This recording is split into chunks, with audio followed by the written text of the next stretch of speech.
إن الحمد لله نحمده ونستعينه ونستغفره ونعوذ بالله من شرور أنفسنا ومن سيئات أعمالنا من يهده الله فلا مضل له ومن يضلل فلا هادي له وأشهد أن لا إله إلا الله وحده لا شريك له وأشهد أن محمدًا عبده ورسوله يا أيها الذين آمنوا اتقوا الله حق تقاته ولا تموتن إلا وأنتم مسلمون يا أيها الناس اتقوا ربكم الذي خلقكم من نفس واحدة وخلق منها زوجها وبث منهما رجالا كثيرا ونساء واتقوا الله الذي تساءلون به والأرحام إن الله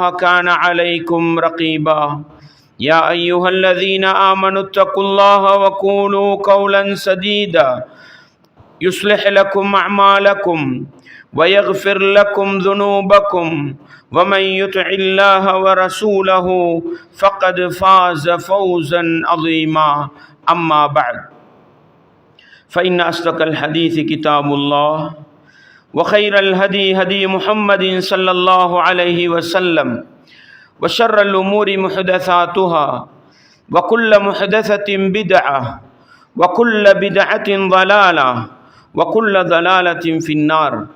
வார்த்தைகளில் சிறந்தது வல்லவன் ரஹ்மானின் வார்த்தை என்றும் நடைமுறைகளில் சிறந்தது நபிகளார் ஸல்லல்லாஹு அலைஹி வஸல்லம் அவர்களுடைய வாழ்க்கை வழிமுறை என்றும் அவர்களுடைய வாழ்க்கை வழிமுறைகளுக்கு பின்னால் மார்க்கத்தில் புதிதாக புகுத்தப்பட்டவைகள் கர்மங்களிலே மிக மோசமானவைகள் பிதஅத்துகள், எல்லா பிதஅத்துகளும் வழிகேடுகள், எல்லா வழிகேடுகளும் மனிதனை நரகத்துக்கு இட்டு செல்லும் என்று சொன்னவனாக இப்பிரசங்கத்தை ஆரம்பம் செய்கின்றேன். அன்பார்ந்த இஸ்லாமிய சகோதரர்களே, அல்லாஹுவின் நல்லடியார்களே, ரபியுல் அவ்வல் மாதத்தை அடைந்திருக்கின்ற நாங்கள் இந்த மாதத்தில் முஸ்லிம் சமூகம் நபிகளாரை நேசிப்பதற்கு அடையாளமாக நபிகளாருடைய பிறப்பு தினத்தை ஞாபகப்படுத்தி அதற்காக பிறந்த தின விழா என்ற அடிப்படையில் மீலாது கொண்டாடுவதும் அவர்களை புகழ வேண்டும் என்பதற்காக மௌலிதுகள் படிப்பதும் அவர்களுடைய பெயரில் அன்னதானங்கள் கொடுக்க வேண்டும் என்பதற்காக கந்தூரிகள் கொடுத்தும் நபிகளாருடைய நேசத்தையும் அன்பையும் வெளிப்படுத்துகிறோம் என்று சாதாரணமாகவே நடைமுறைப்படுத்துகின்ற ஒரு நிலையை நாங்கள் பார்க்கிறோம்.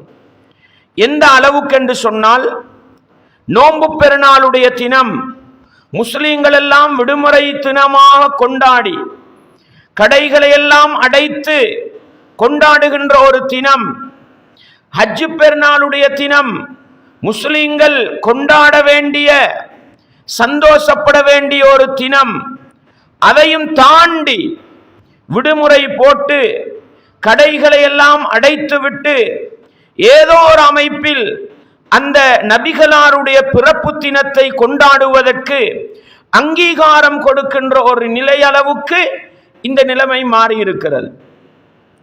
அன்பார்ந்தவர்களே, நபிகளார் ஸல்லல்லாஹு அலைஹி வஸல்லம் அவர்களை நேசிப்பதன் அடையாளம் என்ன?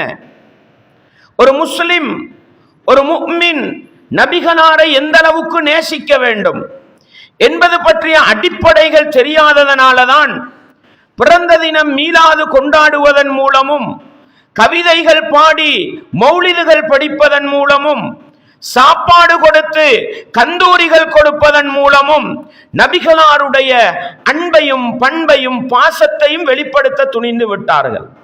எனவே இன்றைய குத்பாவின் மூலம் சுருக்கமாக நபிகளாரை நேசிப்பதன் அடையாளம் என்ன? ரசூலுல்லாஹ் ஸல்லல்லாஹு அலைஹி வஸல்லம் அவர்கள் சொன்னார்கள், ஃபவல்லதி நஃப்ஸி பியதி, என்னுடைய உயிர் எவன் கைவசம் இருக்கிறதோ அந்த அல்லாஹ்வின் மீது சத்தியமாக, லா யுமினு அஹதுக்கும் ஹத்தா அகூன அஹப்ப இலைஹி மின் வாலிதிஹி வ வலதி.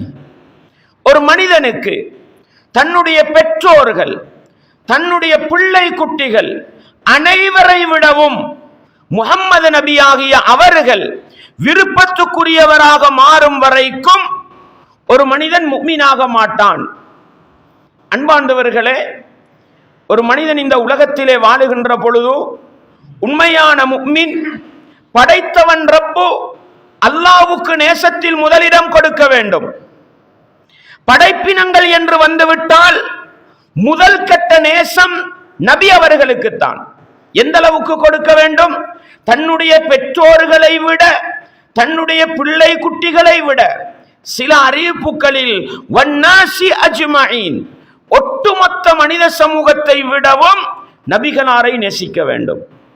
எப்படி நேசிக்கிறது? அன்பார்ந்தவர்களே, நபிகளார் ஸல்லல்லாஹு அலைஹி வஸல்லம் அவர்களுடைய ஒரு வழிகாட்டல் வரும், ஒரு சுன்னா வரும், ஒரு நடைமுறை வரும். அதற்கு மாற்றமாக எங்களுடைய பெற்றோர்களுக்கு ஒரு விருப்பம் இருக்கும், எங்களுடைய பிள்ளை குட்டிகளுக்கு ஒரு விருப்பம் இருக்கும், எங்களுடைய மனைவிமாருக்கு ஒரு விருப்பம் இருக்கும், எங்களுடைய நண்பர்களுக்கு ஒரு விருப்பம் இருக்கும், எங்களோட ஊர் ஜமாத்துக்கு ஒரு விருப்பம் இருக்கும், மனித சமூகத்துக்கு ஒரு விருப்பம் இருக்கும். இந்த கட்டத்திலேதான் ஒரு உண்மையான முஃமின் தன்னுடைய ஈமானை பரிசோதித்து பார்க்க வேண்டும்.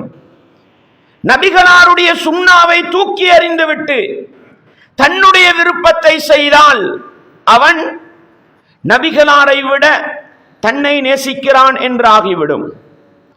நபிகளாருடைய மார்க்கத்தை புறக்கணித்து விட்டு பெற்றோருடைய ஆசைக்கு இணங்குகிறான். நபிகளாரை விட பெற்றோரை நேசித்து விட்டான் என்ற இடத்துக்கு வந்துவிடும். மார்க்கத்தை புறக்கணித்து விட்டு நண்பர்களுடைய பேச்சை கேட்டு அதற்கேற்றாற் போல் நடக்கிறான். நபிகளாரை புறந்தள்ளிவிட்டு நண்பர்களை நேசித்து விட்டான் என்ற அர்த்தம். அப்படியானால் நபிகளாரை உண்மையாக நேசிப்பது எப்படி வர வேண்டும்? எனக்கு ஒரு விருப்பம். உதாரணத்துக்கு சொல்கிறேன், படுக்கைக்கு சென்றால் மல்லாக்கு படுத்து தூங்குவதுதான் எனக்கு விருப்பம். அப்படி தூங்கினாதான் நல்லா தூக்கம் போகும். இது ஏண்ட விருப்பம். ஏண்ட நபியிட விருப்பம் என்ன? வலது பக்கம் சாய்ந்து வலது கன்னத்தில் கை வைத்து தூங்க வேண்டும். என்னுடைய விருப்பத்தை தூக்கி வீசிவிட்டு நபிகளாருடைய விருப்பத்தை செய்வதுதான் என்னை விட நான் நபிகளாரை நேசிக்கிறேன் என்பதற்கு அடையாளம். என்னுடைய பெற்றோரின் விருப்பம், உம்மா வாப்பாவே உங்களை நான் நேசிக்கின்றேன், உங்களை விட பன்மடங்கு அல்லாஹ்வுடைய தூதரை நான் நேசிக்கிறேன். எனவே நபிகளாருக்கு மாறு செய்து உங்களோட நேசத்தை நான் வெளிப்படுத்த மாட்டேன். உங்களுடைய விருப்பத்தை ஒரு பக்கம் வைத்துவிட்டு நபிகளாருடைய சொல் செயல் அங்கீகாரத்தை நான் நடைமுறைப்படுத்துவேன் என்றால் இதுதான் பெற்றோர்களை விட நபிகளாரை நேசிப்பது. எங்களுடைய மகன் வருகிறான், வாப்பா எனக்கு இப்படித்தான் முடி வெட்டணும் என்று ஒரு குரங்கு கட்ட காட்டுறான். தலையில ஒரு பக்கம் முடிய எடுத்து இன்னொரு பக்கம் முடிய நிறைச்சி வச்சிருக்கிறான். வாப்பா என்ன சொல்ல வேண்டும்? மகனே, உன்னை விட நான் நபிகளாரை நேசிக்கிறேன். அந்த நபி அவர்கள் சொன்னார்கள், ஒரு பக்கத்தில் முடியை எடுத்துவிட்டு இன்னொரு பக்கத்தில் முடியை வைக்காதீர்கள். எனவே நபிகளாருக்கு மாற்றமாக உன்னுடைய விருப்பத்தை நான் செய்ய மாட்டேன். உன்னுடைய விருப்பத்தை தூக்கி எறிந்துவிட்டு நபிகளாருடைய விருப்பப்படிதான் நான் முடிவெட்டுவேன் என்றால் இதுதான் பிள்ளைகளை விட நபிகளாரை நேசிக்கிறோம் என்பதற்கு அடையாளம். மனைவி வருகிறாள், கணவரே உங்களோட தாடி எனக்கு டிஸ்டர்பா இருக்குது, உங்களோட தாடிய வலிங்க. மனைவியை விட நபிகளாரை நேசிக்க வேண்டும். அந்த நபி தாடி வைக்க சொல்லிவிட்டார்கள். மீசையை கத்தரித்துக் கொள்ளுங்கள், தாடியை விட்டு விடுங்கள் என்று சொல்லிவிட்டார்கள். நான் மீசை அளவுக்கு கூட உன்னுடைய விருப்பத்துக்காக தாடியை வெட்ட மாட்டேன். மீசையை விட என்னுடைய தாடி அதிகமாக இருக்கும். இதுதான் மனைவியை விட நபிகளாரை நேசிப்பதற்கு அடையாளம். மைதானத்துக்கு விளையாட சென்று விட்டோம். நண்பர்கள் எல்லாம் சொல்றாங்க, அம்பையாரா இருக்கிற உங்களை பார்த்து பொய்க்கு சொல்லு, களவுக்கு விளையாடு, ஏமாத்து. நண்பர்களே, உங்களை நான் நேசிப்பது உண்மைதான். நீங்கள் என்னுடைய டீம்காரர்கள் தான். நீங்கள் என்னுடைய கட்சிக்காரர்கள் தான், ஆனால் உங்களை விட நான் நபிகளாரை நேசிக்கிறேன். நபிகளார் எதையெல்லாம் தடுத்தார்களோ அதை செய்து உங்களுடைய விருப்பத்தை நான் வெளிப்படுத்த மாட்டேன். உங்களுடைய விருப்பங்களை எல்லாம் தூக்கி எறிந்துவிட்டு நபிகளாருடைய விருப்பத்தை நடைமுறைப்படுத்துவேன் என்றால் இதுதான் ஒட்டுமொத்த மனித சமூகத்தை விடவும் நபிகளாரை நேசிப்பதற்கு அடையாளம். இந்த நேசம், இந்த அன்பு, இந்த பாசம் நபிகளாருடைய விடயத்தில் வரும் வரைக்கும் ஒரு மனிதன் உண்மையான முஃமினாக முடியாது என்பதைத்தான் அல்லாஹ்வுடைய தூதர் சுருக்கமாக சொல்கிறார்கள் என்றால், அன்பார்ந்தவர்களே, இஸ்லாமிய உறவுகளே, இந்த அளவுக்கு நாங்கள் நபிகளாரை நேசிக்கிறோமா என்பதை எங்களிடத்தில் கேள்வியாக கேட்டு ஒரு பதிலை தேடுவோமாக இருந்தால், ஒரு முஸ்லிமை பொறுத்தவரையில் 360 நாளும் 300 நாட்களும் ஒவ்வொரு வினாடியும் ஒவ்வொரு நிமிடமும் ஒவ்வொரு மணித்தியாலமும் தன்னுடைய வாழ்க்கையில் நபிகளாருடைய நேசத்தை வெளிப்படுத்தி காட்டுபவனாக இருக்க வேண்டும். அதனூடாகத்தான் முஃமினாக வாழலாம். எந்த வினாடி மரணம் வந்தாலும் முஃமினாக நபிகளாரை நேசித்தவனாக மரணிக்க முடியும் என்ற பாடத்தை உள்ளத்திலே ஆழமாக நிறுத்திக் கொள்வோமாக இருந்தால், அப்படிப்பட்ட அன்பும் பாசமும் தான் இஸ்லாம் எங்களிடத்தில் எதிர்பார்க்கிறது என்பதை நானும் நீங்களும் மறந்துவிடக் கூடாது. அன்பார்ந்தவர்களே, நபித்தோழர்களை பொறுத்தவரையில் அவர்களுடைய நேசத்தை பற்றி பேசினால் சுருக்கம், தன்னுடைய உயிரை துச்சமாக மதித்தார்கள், தன்னுடைய உயிரை கொடுத்தார்கள். எதற்காக? நபிகளாரை பாதுகாக்க வேண்டும் என்பதற்காக. சில நபித்தோழர்கள் தன்னுடைய கையினால் நபிகளாருக்கு வருகின்ற ஈட்டிகளையும் அம்புகளையும் தடுத்து நிறுத்தி தன்னுடைய கை சூகையாகி போனன, தன்னுடைய உடம்பு சல்லடையாகி போனன. எதற்காக? நபிகளாரை பாதுகாக்க வேண்டும் என்பதற்காக. பல நபித்தோழர்கள் தன்னுடைய உயிரை கொடுத்தார்கள் நபிகளாரை பாதுகாக்க வேண்டும் என்பதற்காக. அன்பாண்டவர்களே, அந்த நபி அவர்கள் மரணித்து 1400 வருடங்களுக்கு பின்னால் வாழுகிற நானும் நீங்களும் நபிகளாரை நேசிக்கிறோம் என்றால் நபிகளாருடைய ஒரு சுன்னா சஹீஹான ஹதீஸிலே வந்து விட்டதா? அது சொல்லாக இருக்கலாம், செயலாக இருக்கலாம், அங்கீகாரமாக இருக்கலாம். அதை எங்களுடைய வாழ்க்கையிலே நேசித்து நடைமுறைப்படுத்துகின்ற பக்குவம் வந்தால் அதுதான் நபிகளாருடைய நேசத்தின் வெளிப்பாடு என்பதையும் நானும் நீங்களும் மறந்துவிடக் கூடாது. அன்பார்ந்தவர்களே, அல்லாஹ் அல் குர்ஆனிலே என்ன சொல்கிறான்? குல், நபியே நீங்கள் சொல்லுங்கள், இன் குன்தும் துஹிப்பூனல்லாஹ, நீங்கள் அல்லாஹ்வை நேசிப்பவர்களாக இருந்தால் ஃபத்தபிஊனி, முஹம்மதாகிய என்னை பின்பற்றுங்கள் என்று நபியே நீங்கள் சொல்லுங்கள் என்று நபி அவர்களுடைய நாவினாலே அல்லாஹ் சொல்ல வைக்கிறான். எதற்கு அடையாளம் சகோதரர்களே? நபிகளாரை நேசிப்பதற்கு அடையாளம் அல்ல, அல்லாஹுவை நேசிப்பதற்கு அடையாளம். நானும் நீங்களும் அல்லாஹுவை நேசிக்கிறோமா இல்லையா? நேசிக்கிறோம். அதற்காகத்தான் இந்த உலகத்தில் முஃமின், முஸ்லிம் என்று வாழுகிறோம். அல்லாஹ்வுடைய அன்பையும் பாசத்தையும் நானும் நீங்களும் விரும்புபவர்களாக இருந்தால் அதற்குரிய அடையாளமே என்ன தெரியுமா? நபிகளாருடைய சொல், நபிகளாருடைய செயல், நபிகளாருடைய அங்கீகாரத்தை எங்களுடைய சொல்லாக எடுக்க வேண்டும், எங்களுடைய செயலாக எடுக்க வேண்டும், எங்களுடைய அங்கீகாரமாக எடுக்க வேண்டும். இது வராமல் நபிகளாருடைய நேசத்தை வெளிப்படுத்த முடியாது என்கிற பாடத்தை நானும் நீங்களும் ஒருபோதும் மறந்துவிடக் கூடாது. அன்பாண்டவர்களே, இதுவெல்லாம் பயான் நிகழ்ச்சிகளோடு முடிவடைவதல்ல, மிம்பர் மேடைகளோடு முடிவடைவதல்ல. நாங்கள் ஒவ்வொருவரும் எங்களுடைய உள்ளத்தின் மீது கை வைத்து கேட்டு பார்க்க வேண்டும், நெஞ்சின் மீது கை வைத்து கேட்டு பார்க்க வேண்டும். என்னுடைய சொந்த வாழ்க்கையிலே, என்னுடைய குடும்ப வாழ்க்கையிலே, என்னுடைய ரகசிய வாழ்க்கையிலே, என்னுடைய சமூக வாழ்க்கையிலே, என்னுடைய பொருளாதார வாழ்க்கையிலே நான் நபிகளாருடைய சொல், செயல், அங்கீகாரங்களை எந்த அளவுக்கு பின்பற்றி நடக்கிறேன்? கேட்போம் சகோதரர்களே. வாழ்க்கையில் ஒரு மாற்றத்தை கொண்டு வர வேண்டும் சகோதரர்களே. வெறுமனே நான் நபிகளாரை நேசிப்பவன் என்று வாயளவில் பேசுகின்ற சொல் வீரர்களாக இருக்கக்கூடாது. மாறாக நபிகளாரை நடைமுறைப்படுத்துபவன் என்கிற செயல் வீரர்களாக மாற வேண்டும் என்கிற உயர்ந்த பாடத்தை நானும் நீங்களும் ஒருபோதும் மறந்து விடாமல், எதுவெல்லாம் சுன்னா என்று படிக்கிறோமோ, எதையெல்லாம் மார்க்கம் என்று படிக்கிறோமோ அதை நடைமுறைப்படுத்துகின்ற, நபிகளாரை நேசிக்க நேசிக்கின்ற உண்மை முஃமின்களாக மாற வேண்டும் என்பதை நானும் நீங்களும் மறந்துவிடக் கூடாது. நபிகளாருடைய சுன்னா 1400 வருடங்களாக பாதுகாக்கப்பட்டிருக்கின்றன. அன்பார்ந்தவர்களே, புகாரி இமாம்ட பேரை கேட்டா உள்ளத்தால ரஹிமஹுல்லான்னு சொல்றோம். முஸ்லிம் இமாமுடைய பேரை கேட்டா அல்லாஹ் அவருக்கு அருள் புரியட்டும் சொல்றோம். திர்மிதி, நசாயி, இப்னு மாஜா இவர்களுடைய பெயர்களை கேட்டால் உள்ளத்தால் சந்தோஷம் அடைகிறோம். ஏன்? அவர்கள் இந்த உம்மத்துக்கு செஞ்சிட்டு போனது என்ன? அவர்களை கண்டிருக்கிறோமா? அவர்களோட குடும்ப வாழ்க்கையில் ஈடுபட்டிருக்கிறோமா? அவர்களோட பிசினஸ் பண்ணி இருக்கிறோமா? இல்ல. 1200 வருடங்களுக்கு முன்னால வாழ்ந்து மௌத்தாகி போன அந்த அறிஞர்களோட பேரை கேட்டா சந்தோஷப்படுகிறோம் என்றால் என்ன காரணம் தெரியுமா? தன்னுடைய வாழ்க்கையை ரசூலுல்லாஹ்வுடைய சுன்னாவுக்காக செலவழித்தார்கள். புகாரியை தொகுத்தார்கள், முஸ்லிமை தொகுத்தார்கள், அபூதாவுது, திர்மிதி, நசாயி, இப்னு மாஜா என்று ரசூலுல்லாஹ்வுடைய சொல் செயல் அங்கீகாரங்களை புத்தக வடிவத்திலே கொண்டு வந்தார்கள். அன்பார்ந்தவர்களை, எதற்காக?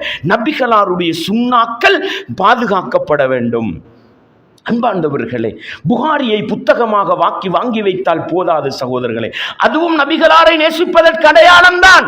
ஆனால் அதைவிட புகாரியை புரட்டி வாசிக்கின்ற மனிதர்களாக, ஹதீஸை படிக்கின்ற மனிதர்களாக நானும் நீங்களும் இருக்கிறோமா என்று நிதானமாக சிந்தித்து பார்க்க வேண்டும் சகோதரர்களே, நிதானமாக சிந்தித்து பார்க்க வேண்டும். சஹாபாக்களுக்கு முன்னால் மார்க்கம் சொல்லப்பட்டால் என்ன செய்வாங்க தெரியுமா?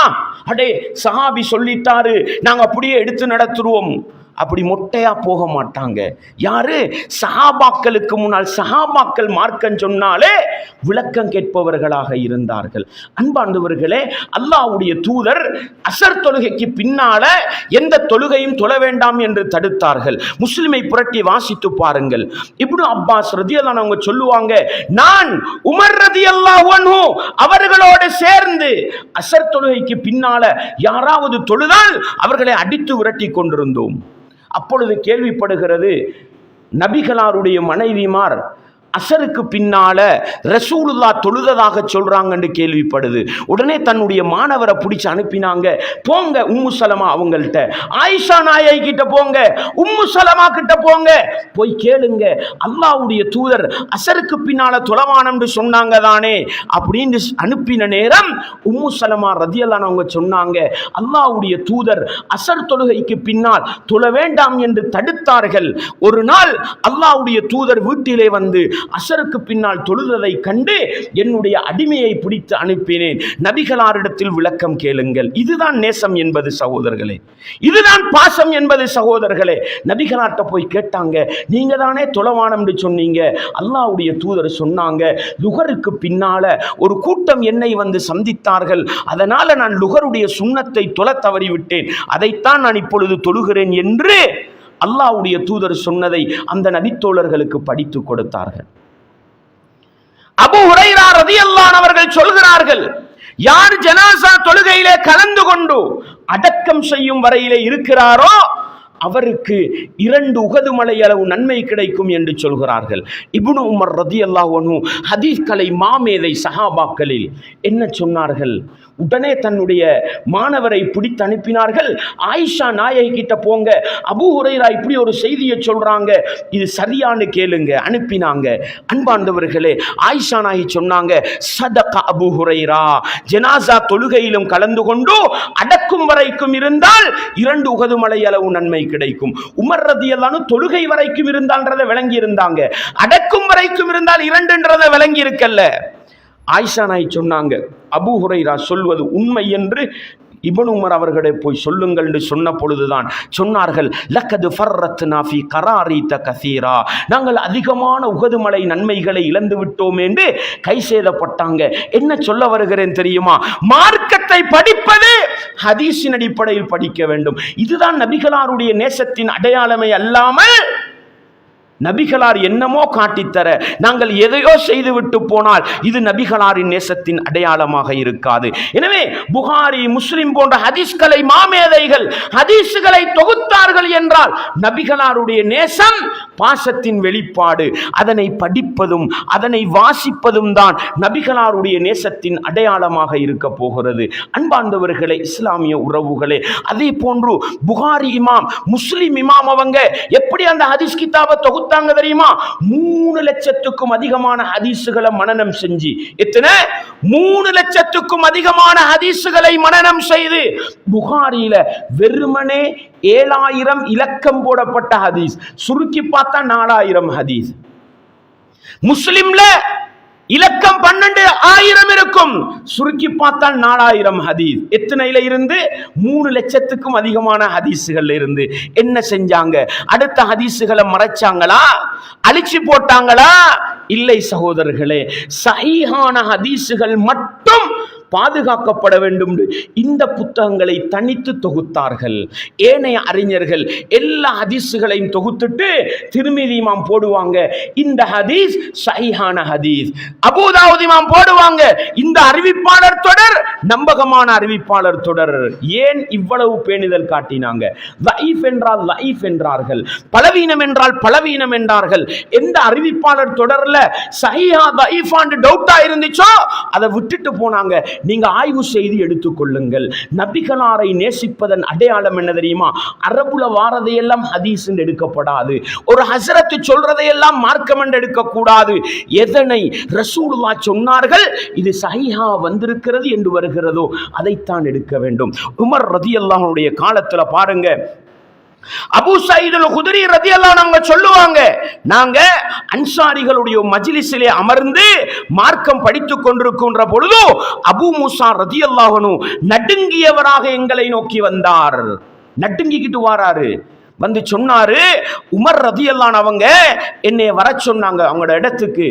நான் அவர்களுடைய வீடு தேடி போனேன், 3 தடவை சலாம் சொன்னேன், பதில் கிடைக்கல, திரும்பி வந்து விட்டேன். உமர் ரலியல்லாஹு அன்ஹு அழைத்து கேட்கிறார்கள், அபூ மூசாவே, என்னை வந்து சந்திக்க சொன்னேனே, ஏன் நீங்கள் வரவில்லை? சொன்னாங்க, நான் உங்களுடைய வீடு தேடி வந்தேன், 3 தடவை சலாம் சொன்னேன், பதில் கிடைக்கவில்லை, திரும்பி போய்விட்டேன். இது யார கருத்து? இது அபூ மூசா ரலியல்லாஹு அன்ஹுடைய கருத்து. இதை சொல்லிட்டு சொன்னாங்க, இப்படித்தான் நபி அவர்கள் எங்களுக்கு சொல்லி தந்தார்கள், இப்படித்தான் நபி அவர்கள் எங்களுக்கு சொல்லி தந்தார்கள். நபிகளார் பேரை பயன்படுத்திட்டாங்களா? உமர் ரலியல்லாஹு அன்ஹு என்ன தெரியுமா சொன்னாங்க? நபி அவர்கள் இதை சொன்னார்கள் என்பதற்கு இன்னொரு சாட்சியை நீ தேடிக்கொண்டு வரவில்லை என்றால் உன்னை தண்டிப்பேன் என்று சொன்னார்கள். அந்த பயத்துல தான் நடுங்கியவர்களாக மதீனா முழுக்க போனாங்க. இப்படி ஒரு நிகழ்வு நடந்துட்டு ரசூலுல்லாஹ் சொன்னதை கேட்டிருக்கிறீங்களாண்டு அபூ சயீத் அல்-குத்ரி ரலியல்லாஹு அன்ஹு அவங்க சொன்னாங்க, நாங்க இந்த மஜ்லிஸில் இருக்கிற எல்லாரும் அந்த ஹதீஸை ரசூலுல்லாஹ்ட்ட இருந்து படிச்சு இருக்கிறோம். அபூ சயீத் அல்-குத்ரி ரலியல்லாஹு அன்ஹு சின்னவரா இருந்தாரு. உமர் ரலியல்லாஹு அன்ஹுடைய மஜ்லிஸுக்கு வந்து, அமீருல் முஃமினீனே, இந்த செய்தி நபிகளார் சொல்வதை நாங்களும் கேட்டிருக்கிறோம் என்று சொன்ன பிறகுதான் உமர் ரலியல்லாஹு அன்ஹு அமைதி அடைந்தார்கள். என்ற செய்தி புகாரியில 6245வது இலக்க செய்தியாக பதிவு செய்யப்பட்டிருக்கிறது. என்றால் இது எதை உணர்த்துகிறது சகோதரர்களே? உமர் ரலியல்லாஹு அன்ஹு இந்த இஸ்லாமிய உம்மத்தின் 2வது ஈமானுக்கு சொந்தக்காரர், இஸ்லாமிய உம்மத்தின் 2வது ஆட்சி தலைவர். அவர் யாருக்கிட்ட ஆதாரம் கேட்கிறாரு? அபூ மூசா ரலியல்லாஹு அன்ஹு குர்ஆன ஓதினாங்கண்டா ரசூலுல்லாஹ் ரசிச்சு கேட்டுக்கிட்டு இருப்பாங்க, அவ்வளவு அழகா குர்ஆன ஓதுவாங்க. அந்த நபித்தோழர்கிட்ட ஆதாரம் கேட்கிறாங்கண்டா நானும் நீங்களும் யாரு சகோதரர்களே? இன்றைக்கு மிம்பர் மேடையில நினைத்ததையெல்லாம் மார்க்கம்னு சொல்லிட்டு போறாங்க. ஃபேஸ்புக்லையும் வாட்ஸ்அப்லையும் அதுலையும் இதுலையும் நினைச்சதெல்லாம் மார்க்கம் எழுதுறாங்க. நாங்களும் என்ன செய்யறோம்? அரபுல வந்தா சுன்னா, அரபுல வந்தா மார்க்கம், அந்த ஆலிம் சொன்னா இஸ்லாம், இந்த மௌலவி சொன்னா மார்க்கம். இல்லை சகோதரர்களே, இல்லை. நபிகளாரை நேசிப்பதற்கு அடையாளம் என்ன? ஆதாரம் இருக்கிறதா? குர்ஆனில் வருகிறதா? ஹதீஸில் வருகிறதா? ஹதீஸில் வருகிறது என்றால் சஹீஹா பஈஃபா பார்த்துத்தான் எடுக்க வேண்டும். இப்னு சீரின் ரஹிமஹுல்லாஹ் யார்? தாபியீன்களில் மிக முக்கியமானவர். சஹாபாக்கள் பல பேருக்கிட்ட மார்க்கத்தை படிச்சவர். என்ன சொன்னாங்க தெரியுமா? யாராவது ரசூலுல்லாஹ் சொன்னாங்கன்னு சொல்லிட்டா அதை நாங்க அப்படியே எடுத்துருவோம். இப்பொழுது முஸ்லிம் சமூகத்தில் ஹவாரிஜிகளோட குழப்பம், ஷிஆக்களோட குழப்பம், கதரியாக்களோட குழப்பம், ஜபரியாக்களோட குழப்பம் என்று வழிகட்ட சிந்தனைகள் வர ஆரம்பித்தனவோ, அதன் பிறகு யாராவது ரசூலுல்லாஹ் சொன்னாங்கன்னு சொன்னா அவர்கிட்ட நாங்க என்ன தெரியுமா கேட்போம்? உனக்கு ரசூலுல்லாஹ் சொன்னன்னு சொல்லி தந்தவர் யாரு? அப்படி கேட்டு கேட்டு நபிகளார்கிட்ட நேரடியாக கேட்டவர் வரைக்கும் போகும். இதுக்கு தான் அறிவிப்பாளர் தொடர்ன்றது.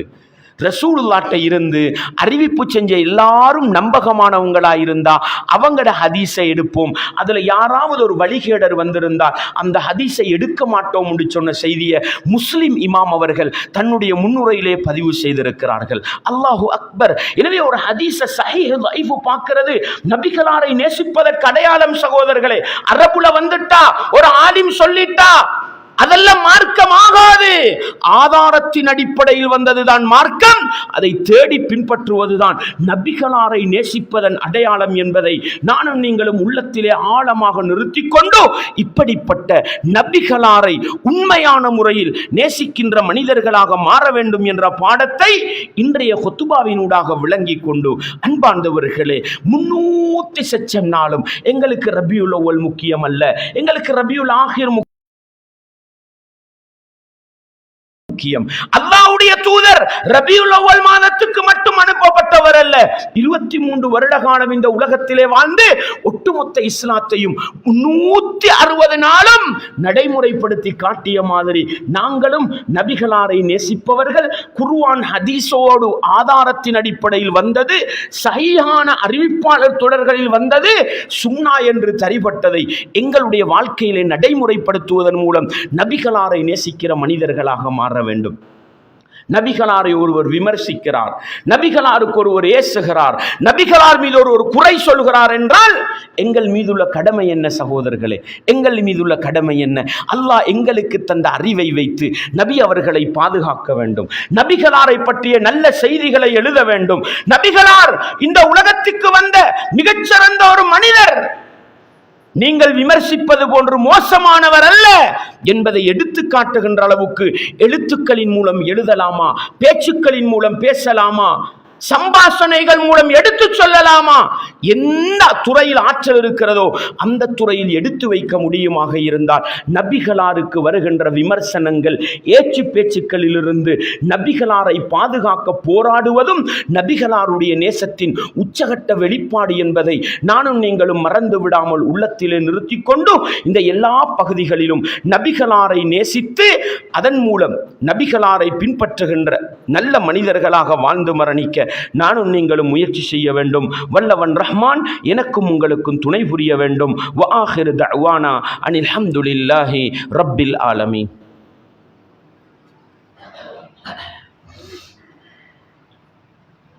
அல்ஹம்துலில்லாஹ் வஸ்ஸலாத்து வஸ்ஸலாமு அலா ரசூலில்லாஹ் வ அலா ஆலி ஹிஸ்பில்லாஹ் அம்மா பஅத்.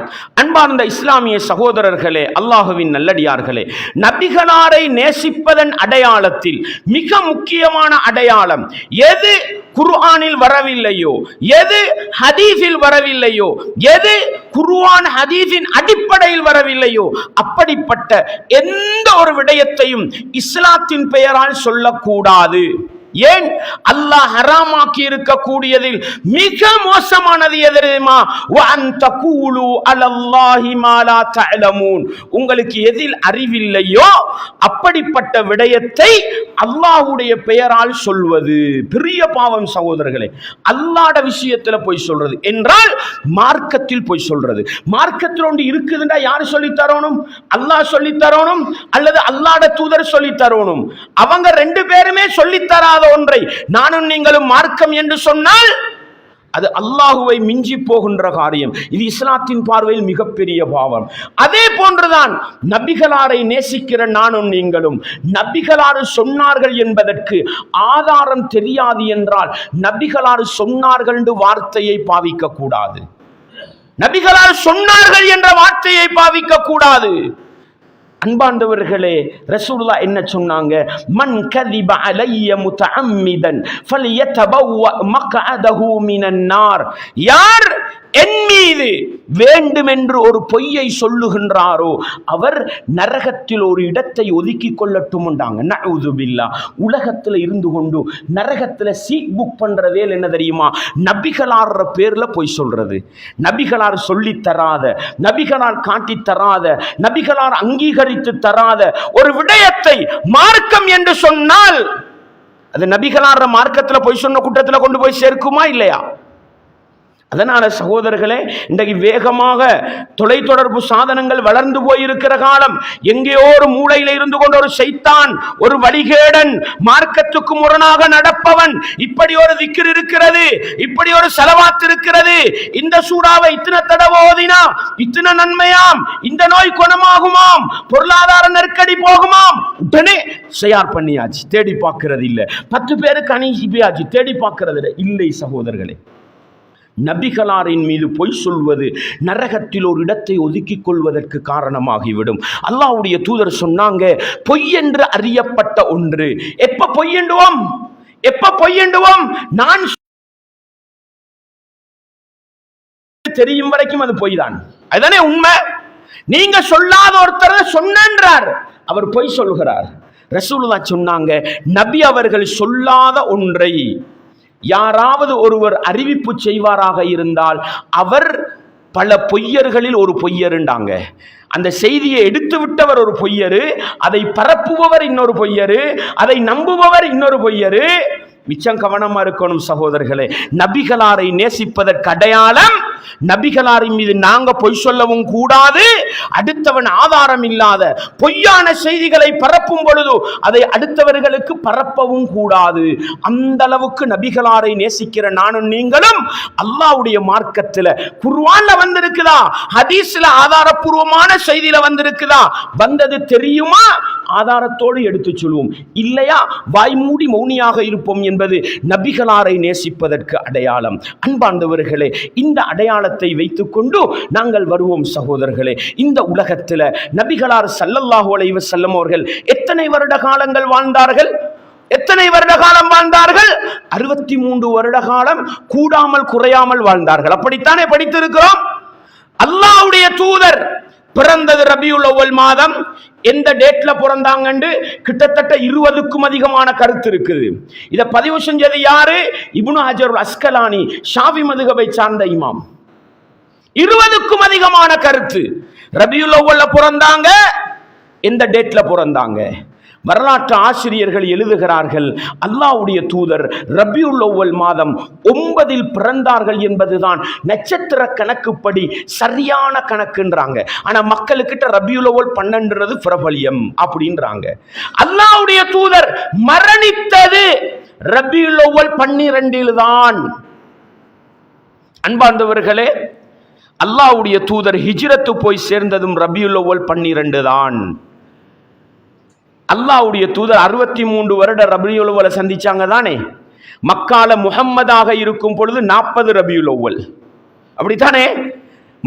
மக்கால நபியாக மாறிய பிறகு அல்லாஹ்வுடைய தூதர் என்ற பட்டத்தோடு அகீதாவை பேசுகிற காலத்தில் 13 ரபியுல் அவ்வல். மதீனாவுக்கு வாராங்க ரபியுல் அவ்வல் 12ல, மௌத்தா போறாங்க ரபியுல் அவ்வல் 12ல. சரியா 10 வருஷம் வாழ்ந்தாங்க. மதீனாவிலே மாமன்னர், மதீனத்து சாம்ராஜ்யத்தின் தலைவர் என்ற அதிகாரத்தோடு 10 வருஷம். இந்த 63 வருட காலத்தில் ஒரு நாள், ஒரு ரபியுல் அவ்வலில் சஹாபாக்களை அழைத்து வாருங்கள் புகழ் பாடுவோம், பாடினார்களா? ரபியுல் அவ்வல் எல்லாரும் ரசூலுல்லாஹ் பத்தி பேசுங்க சொன்னாங்களா ரசூலுல்லாஹ்? அன்பார்ந்தவர்களே, வாருங்கள், இன்றைக்கு நாம் பிறந்த மாசம், எல்லாரும் சாப்பாடு கொடுத்து சந்தோஷமாய்ப்போம். இருந்தாங்களா? சில பேர் கேட்கிறாங்க, சாப்பாடு கொடுத்தா என்னப்பா தவறா? அல்லாஹ்வுடைய தூதருக்கு நல்லது என்று படாதது எனக்கும் உங்களுக்கும் எப்படி நலவாக இருக்கலாம்? ரசூலுல்லாஹ்வை புகழக்கூடாது யாரும் சொல்லல. ரசூலுல்லாஹ்வை புகழலாம், 360 நாளும் புகழலாம். ரசூலுல்லாஹ்வை பிறந்தார்கள் என்ற ஒரு அடிப்படையை மட்டும் வைத்துக் கொண்டு, அதுவும் மரணித்த மாதத்தில் ரசூலுல்லாஹ்க்கு சாப்பாடு கொடுத்து மௌலிது படித்து பிறந்த தின விழா கொண்டாடுகிறோம் என்றால் இது நபிகளாரை நேசிப்பதற்கு அடையாளமா? இல்லை, நிச்சயமாகவே இல்லை. அது அடையாளமாக இருந்திருந்தால் அல்லாஹ்வுடைய தூதர் தன்னுடைய வாழ்க்கையில் ஒரு நாளாவது ரபியுல் அவ்வல் நான் பிறந்த மாதம் ஞாபகப்படுத்துங்கள் என்று ஒரு மூளை முடுக்கல, ஒரு பலவீனமான ஹதீஸ்லயாவது ரசூலுல்லாஹ் சொல்லி தந்திருப்பாங்க. எதுலையுமே வரலாற்று குறிப்புல வரல சகோதரர்களே. ரசூலுல்லாஹுவை எங்களை விட நேசித்த சமூகம் யார்? சஹாபாக்கள், நபித்தோழர்கள். அபூபக்கர், உமர், உஸ்மான், அலி, ஹசன், முஆவியா ரலியல்லாஹு அன்ஹும். இந்த 6 பேரும் இஸ்லாமிய உம்மத்தை ஆட்சி செஞ்சாங்க. சஹாபாக்கள் 6 பேர். அதே போன்று 7வது ஒருத்தரை சேர்த்துக்கங்க, அப்துல்லா இப்னு ஜுபைர் ரலியல்லாஹு அன்ஹு. மக்காவுல 7 வருஷம் ஆட்சி பண்ணினாங்க. இவர்களுடைய ஆட்சி காலத்தில் ஒரு ரபியுல் அவ்வலில், நாங்கெல்லாம் நபிகளார நேசிக்கிறவங்க, வாங்க ரசூலுல்லாஹ்வை பத்தி குர்ஆன்ல சொல்லி இருக்கிற புகழ மட்டும், சுபஹான மௌலித் அல்ல, குர்ஆன்ல வந்திருக்கிற புகழை எல்லாம் தொகுத்து பேசிட்டு ஒரு டீப்லேண்டியோட கலஞ்சி போவோம். செஞ்சாங்களா? ஒரு நிகழ்வு? சஹாபாக்களை விட நாங்க நபிகளாரை நேசிக்கிறோமா? ஹிஜ்ரி 100 வரைக்கும் நபித்தோழர்கள் வாழ்ந்தார்கள். அதற்கு பிறகு சிறந்த சமுதாயம் என்று நபிகளாருடைய நாவினால் போற்றப்பட்ட தாபிஈங்கள், தபஉ தாபிஈங்களுடைய காலம். ஒரு தாபிஈ, ஒரு தபஉ தாபிஈ, நபிகளாருக்கு பிறந்த தினம் இருக்கிறது, வாருங்கள் சந்தோஷமாக இருப்போம், வாழ்த்து சொல்லுவோம் வாருங்கள், 1000 ஸலவாத்து சொல்லுவோம் வாருங்கள், ஒரு சாப்பாடு கொடுப்போம் வாருங்கள். எங்கேயாவது வரலாற்றில் ஒரு மூளை முடுக்கில் ஒரு செய்தி? இஸ்லாமிய உம்மத்து ஏற்றுக்கொண்ட 4 இமாம்கள், இமாம் அபு ஹனீஃபா, இமாம் மாலிக், இமாம் ஷாஃபிஈ, இமாம் அஹ்மத் இப்னு ஹம்பல், 4 மதுஹபுடைய இமாம்கள்னு நாங்க படிக்கிறோம். இந்த 4 இமாம்களும் எல்லா முஸ்லிம்களும் ஏற்றுக்கொண்ட 4 மதுஹபுடைய இமாம்கள். அவர்களுடைய புத்தகங்கள் இன்றைக்கும் உயிர் வாழுகின்றன. அவர்களுடைய புத்தகங்களில் ஒரு இடத்திலாவது ரபியுல் அவ்வல் மாதம், ரசூலுல்லாஹ் பிறந்த மாதம், அவர்களை நினைவுபடுத்துங்கள், வரலாற்றை பேசுங்கள், சந்தோஷப்படுத்துங்கள், ஒரு செய்தி இல்லை சகோதரர்களே. நான் ஏற்கனவே சொன்னது போன்று நபிகளாருடைய சுன்னாக்களை பாதுகாக்க வேண்டும் என்று வாழ்க்கையையே அர்ப்பணித்த புகாரி, அபூதாவுது, திர்மிதி, நசாஇ, இப்னு மாஜா போன்ற முஹத்திதீன்கள், ஹதீஸ்களை மாமேதைகள், அவர்களோட வாழ்க்கையில ஒரு நாள் நபிகளாருக்கு பிறந்த தினம் கொண்டாடினாங்களா? புகாரியில ஹதீசுகள்ல வரக்கூடிய சிறப்புகளை எல்லாம் தொகுத்து வாங்க எல்லாரும் உட்கார்ந்து வீடு வீடா படிப்போம் படிச்சாங்களா? இல்லையே சகோதரர்களே. இந்த இஸ்லாமிய மார்க்கத்துக்கு சொந்தக்காரர்கள் என்று அஹ்லுஸ் சுன்னா வல் ஜமாஅத்தினால் ஏற்றுக்கொள்ளப்பட்ட நபிகளாராக இருக்கட்டும், சஹாபாக்களாக இருக்கட்டும், தாபிஈங்கள், தபஉ தாபிஈங்களாக இருக்கட்டும், இமாம்கள், மதுஹபுடைய இமாம்களாக இருக்கட்டும், முஹத்திதீன்கள், ஹதீஸ்களை மாமேதைகளாக இருக்கட்டும், யாராவது ஒரு அறிஞர் ரசூலுல்லாஹ்வுக்கு பிறந்த தினம் கொண்டாடுவோம், மௌலிது பாடல்களை படிப்போம், அன்னதானம் சாப்பாடு கொடுத்து சந்தோஷமா இருப்போம் என்று ஒரு செய்தி வரலாற்று குறிப்பில் இருக்குதா? இல்லையே சகோதரர்களே. நபிகளாரை நேசித்த யாருமே செய்யாத ஒரு வேளையை இன்றைக்கு நாங்கள் லீவு போட்டு கொண்டாடுகின்ற அளவுக்கு, விடுமுறை போட்டு கொண்டாடுகின்ற அளவுக்கு, நீ நபிகளாருக்கு பிறந்த தினம் கொண்டாடினால் நீ முஸ்லிம், இல்லையா நீ வஹாபி, நரகவாதி என்று சொல்லுகின்ற அளவுக்கு மீலாது வீலாவை, ரசூலுல்லாஹ்வுக்கு பேர்தே கொண்டாடுவதை இஸ்லாத்தின் அடையாளமாக ஆக்கினார். இது அல்லாஹ்வின் மீது பொய் சொல்லுகின்ற, நபிகளாரின் மீது பொய் சொல்லுகின்ற மிகப்பெரிய ஒரு வழிகேடாக மாறிவிடுமா இல்லையா? அல்லாஹுவை பயந்து சிந்திக்க வேண்டும் சகோதரர்கள். 360 நாளும் நபிகளார பத்தி பேசுங்க. நபிகளார பேரை கேட்டா வாய் நிறைய அல்லாஹும்ம ஸல்லி அலா முஹம்மதின் வ அலா ஆலி முஹம்மதின் கமா ஸல்லைத்தண்டு அந்த ஸலவாத்தை சொல்லுங்க. எப்பொழுதெல்லாம் சந்தர்ப்பம் கிடைக்குமோ அந்த நபி எங்களுக்கு செஞ்சதை பேசுங்க. நாள் குறிப்பிட்டு, நேரம் குறிப்பிட்டு, மாதம் குறிப்பிட்டு, சாப்பாடு கொடுத்து நபிகளார் செய்யாத முறையில நபிகளாருடைய அன்பை காட்ட முற்படக்கூடாது.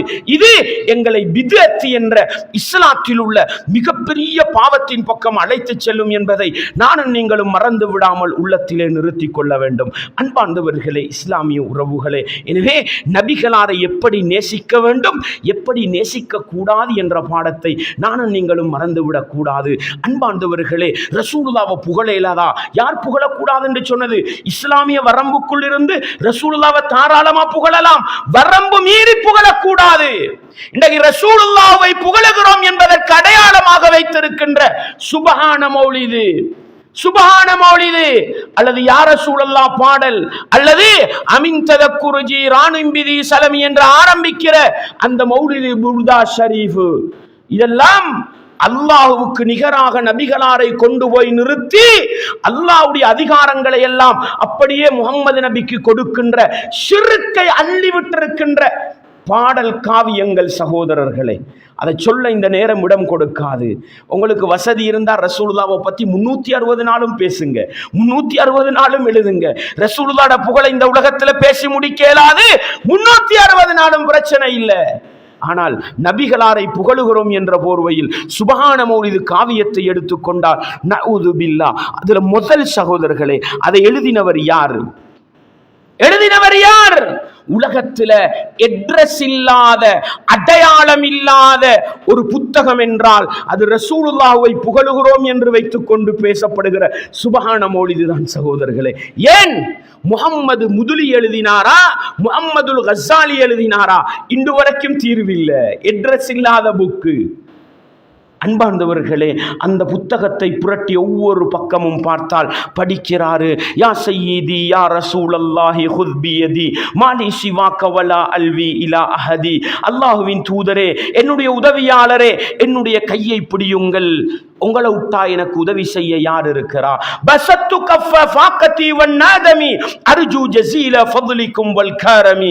ரசூலுல்லாஹ் பத்தி படிக்கிறார். பஞ்சத்தின் கரத்தையும் கைசேதத்தின் கரத்தையும் நபியே உங்களை நோக்கி நான் நீட்டுகின்றேன். உங்களோட கொடையாலும் உங்களோட புகழாலும் எனக்கு நீங்க உதவி செய்யுங்க. இது ஷிர்க் இல்லையா? இது ஷிர்க் இல்லையா? இது அந்த கஃபாருல் கதாயா வதுனூபில் மூபிகாத்தி. நபியே, நீங்கள் பாவங்களை எல்லாம் மன்னிக்க கூடியவர், தப்பு தவறுகளை எல்லாம் மறைக்க கூடியவர். கஃபிரு அன்னி துனூபி வஃபுலி அன் சய்யிஆத்தி. என்ற பாவங்களை எல்லாம் மன்னிச்சிருங்க நபியே, என்ற தப்பு தவறுகளை எல்லாம் பொறுத்தருளுங்கள் நபியே என்று அந்த ரசூலுல்லாஹ்ட்ட துஆ கேட்டா இது ஷிர்க் இல்லையா? இது ஈமான பறிக்கிற காரியம் இல்லையா? இது அஸ்ஸலாமு அலைக்க யா முபரி அஸ்ஸகாமி. நோய்களை குணப்படுத்தக்கூடிய நபியே, உங்கள் மீது சாந்தி உண்டாகட்டும் என்று அல்லாஹ்வுக்கு நிகராக நபிகளாரை வைத்து சலாம் சொன்னால் அது சலாமாக அமையுமா, ஷிர்க்காக அமையுமா? சகோதரர்களே, அன்பார்ந்தவர்களே, எல்லாத்துக்கும் மேலே சொல்றாங்க, என்ன ரசூலுல்லாஹ்வை புகழ்ந்தா தவறா? ரசூலுல்லாஹ்வை புகழ்றது தவறு என்று யாரும் சொல்லல. வரம்பு மீறி எல்லை மீறி போவது ஷிர்கில் கொண்டு போய் சேர்க்கும். மீலாது என்ற பேத்தை அடிப்படையில் கொண்டினால் பிதஅத்திலும் மாற்று மத அனாச்சாரத்திலும் கொண்டு போய் சேர்க்கும். கடைசிக்கு ஒரு பைத்து வரும். அந்த பைத்தை படிக்கக்குள்ள எல்லாரும் எலும்பி நிற்பாங்க. எலும்பி நின்ற பல பேர் நாங்க இருப்போம். நாங்களே எலும்பி நின்று இருக்கிறோம். ஏன் வாப்பா, சுபஹான மௌலித உட்கார்ந்து படிச்சுட்டு கடைசி படித்த படிக்கக்குள்ள எலும்பி நிற்கிற ரசூலுல்லாஹ் ஹாதிராகிறாங்களாம். என்ன செய்றாங்களாம்? ரசூலுல்லாஹ் சுபஹான மௌலிது படிக்கிற மஜ்லிஸுக்கு வருகிறார்களாம். நஊது பில்லாஹ். அன்பார்ந்தவர்களே, இஸ்லாமிய உறவுகளே, இதைவிட ஒரு ஷிர்க் இருக்கிறதா? மரணித்த ரசூலுல்லாஹ் உலகத்துக்கு வருவார்கள், சுபஹான மௌலிது மஜ்லிஸுக்கு வருவார்கள். இது நபிகளாரின் மீது சொல்லப்படுகிற மிகப்பெரிய பொய் அல்லவா இது? அன்பார்ந்தவர்களே, இஸ்லாமிய உறவுகளே, இப்படி ஷிர்க்கையும் உண்டு பண்ணி, பிதஅத்தையும் உண்டு பண்ணி, மாற்று மத கலாச்சாரத்தையும் கொண்டு வந்து இஸ்லாத்துக்குள் நுழைவித்து எங்களை நரகப்படுகொலியிலே தள்ளுகின்ற மிகப்பெரிய ஒரு செயலை செய்யக்கூடியதுதான் சுபஹான மௌலிது காவியமும் மீலாது கொண்டாட்டமும் என்பதை நானும் நீங்களும் மறந்து விடாமல் புரிந்து கொண்டு நபிகளார் ஸல்லல்லாஹு அலைஹி வஸல்லம் அவர்களை 300 சொச்ச நாட்களும் நேசிப்போம். அவர்களுடைய புகழை, நல்லதை பேசுவோம், அவர்களை பற்றி எழுதுவோம், சுன்னாவை படிப்போம், நடைமுறைப்படுத்துவோம், அந்த சுன்னாவை பாதுகாப்போம் என்ற அடிப்படையில் நபிகளாருக்கு காட்டித்தராத பித்அத்தை செய்ய மாட்டோம், அவர்களுடைய வழிமுறையில் இல்லாததை செய்ய மாட்டோம் என்று இஸ்லாத்தை தூய்மையான வடிவில் பின்பற்றுகின்ற, நபிகளாருடைய நேசத்தை உண்மையான முறையில் வெளிப்படுத்தி காட்டுகின்ற நல்ல முஃமின்களாக வாழ்ந்து நல்லவர்களாக மரணிக்க நாங்கள் அனைவரும் முயற்சி செய்வோம். இந்த உலகத்தில் இருக்கின்ற அனைத்து முஸ்லிம்களுக்கும் இஸ்லாத்தில் தூய்மையான விளக்கத்தை கொடுத்து நபிகளார் மீது பொய் சொல்லாமல், நபிகளாரின் மீது இட்டுக்கட்டாமல், நபிகளாரை குர்ஆனும் ஹதீஸும் சொன்ன பிரகாரம் நேசிக்கிற பாக்கியத்தை எல்லா முஸ்லிம்களுக்கும் அல்லாஹ் கொடுத்தருள வேண்டும். வ ஆகிரு தஅவானா அனில் ஹம்துலில்லாஹி ரப்பில் ஆலமீன். Allah